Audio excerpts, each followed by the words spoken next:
Let's talk about some of the important chunk options that you can use for code chunks when using R Markdown. We're going to cover many important chunk options below, but I would encourage you to look at the complete list of available chunk options at the knitr package creators webpage, which is available here following this link. The most basic chunk option in R Markdown is the Eval option, which specifies whether a code chunk should be evaluated at all. Setting the eval option to true means that the code chunk should be evaluated in the console. Setting it equal to false means that it should not be evaluated at all, in which case it will simply be printed to the R Markdown document, assuming that the echo option, which we'll talk about shortly, is equal to true. You can also actually evaluate selected lines if you provide numeric vectors indicating which lines to be executed. Let's talk about a few code chunk options that control various aspects of the text output. The most basic one is the echo option. When echo is equal to true, that means that the R code chunk text should be printed within the R Markdown document.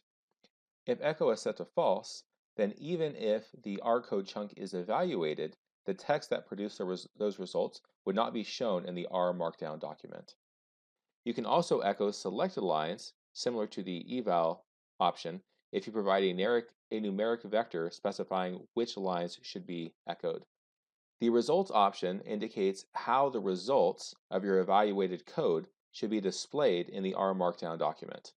The default option is markup, which means it's going to be displayed just as if it were evaluated in the R console. As is means that it's going to be printed to the screen in plain text in the R Markdown document.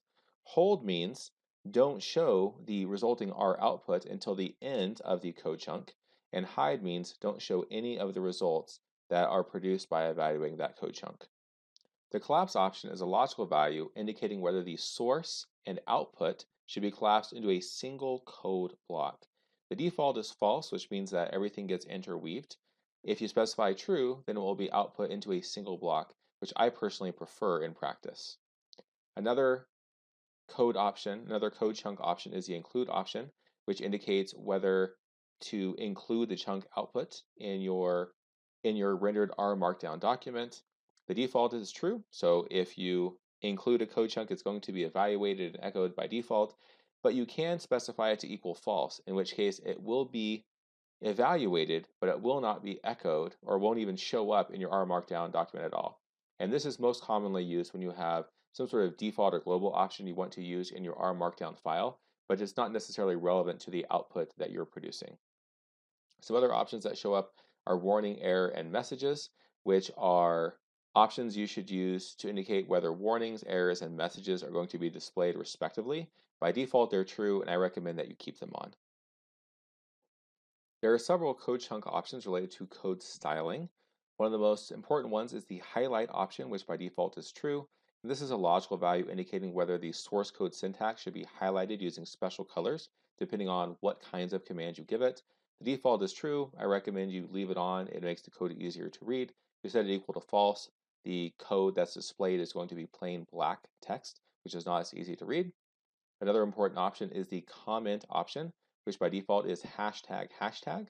And this is what you get to see when you render the document to, for example, a PDF file. And it's going to be what it puts in front of the executed code. So the default is 2 hashtags. I kind of like hashtag greater than symbol, which is closer to what you actually get from the R console, though it doesn't make a whole lot of difference. But the key thing is you really want to make sure there's a hashtag in there so that you can copy and paste this code into the console, and it doesn't cause any problems when people copy and paste it from another file. There is another option called tidy, which specifies whether the source code should be automatically reformatted, and it's automatically reformatted based on the tidy.ops option, which is a list of options that can be used to customize the tidy option above. So by default, the tidy option is false. It doesn't try to do any kind of reformatting, but if you set it equal to true, it tries to use the tidy options to automatically reformat the code. And there's a whole lot of options you can specify here. I'm not going to really talk about them. I don't use this that often. But one I have used is width.cutoff, which tries to reformat the text ahead of time so that it's not too wide. So width.cutoff would indicate that the length of the code should try to be cut at 60 characters. There are a number of important options related to plotting in R Markdown. The first one we'll talk about is fig.show. The default is as is, which means that the plots will be displayed just like they would be displayed in the R console. If you use the hold option instead, it executes all the code chunk and then will display the plots consecutively after the code chunk. If you specify fig.show equals hide, it will actually hide all the plots and it won't show any of them. And if you use the animate option, it will actually combine and animate the plots. You have to be careful with this one because you actually have to have the ffmpeg application installed on your computer. And if you don't have that installed, it's not going to work. Another very important option is the fig.align option. The default value is actually default. It renders it exactly like it would get it from in a LaTeX document. The allowable values are default, left, right, and center, with left, right, and center indicating the position on the screen, where left indicates left, right indicates right, and center equals means that the plot should be centered. You can control the figure width and height using the fig.width and fig.height options. The default for both is it's 7 inches, and these are numeric values indicating how wide and how tall each of the resulting figures should be. And so you can change that as you need. And then you can actually also provide a caption to your figure using the fig.cap option in your R code chunk. The default value is null, meaning there is no caption, but if you specify some sort of text, it will be added as a caption to that figure. Before we move to a your turn example, let's talk about a few other things. So first of all, what are some general options that I didn't discuss? As I mentioned before, there's a complete list at the knitr package author's website, but some important ones I did not mention are the caching options, which have to do with saving previous code that has been evaluated. This is really important for documents with lots of code that is time consuming to run, like books and perhaps scientific publications. I didn't talk anything about animation, which is important if you want to add animations. As I mentioned before, you have to have the ffmpeg program installed if you want to add animations to your output. Another thing I want to briefly mention is inline code. So we've talked about code chunks in general, but you can actually run code in the middle of your text using something like this text right here.